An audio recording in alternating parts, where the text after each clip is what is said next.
আমাদের 10 দফায় অনেক দাবি আছে, ছোটখাটো দাবিও আছে, মৌলিক দাবিও আছে। 170 টাকা দৈনিক মজুরিতে মানুষ চলতে পারে না।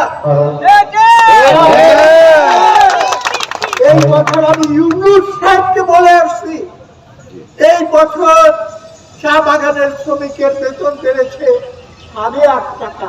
একটা ডিমল 8.5 টাকায় কেনা যায় না, যায় না।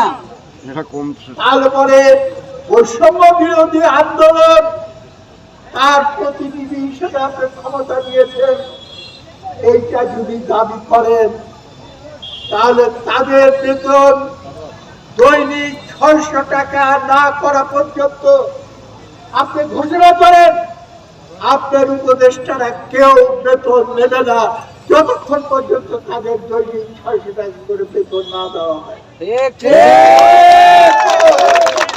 যেটা হলো বৈষম্য বিরোধী আন্দোলন। বৈষম্য বিরোধী আন্দোলনের অর্থ কি?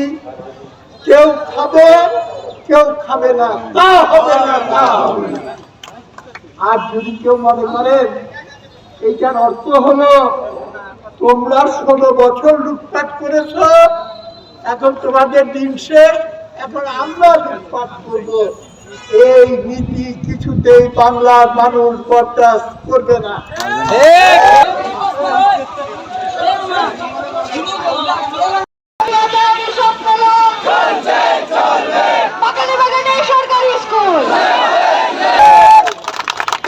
এই চা বাগান এলাকা, আমিও মুক্তিযোদ্ধা ছিলাম, প্রথম মুক্তিযুদ্ধের পরিকল্পনা এই চা বাগান থেকে হয়েছিল। শত শত চা বাগানের শ্রমিক জীবনের রক্ত দিয়েছে, বুকের রক্ত দিয়েছে।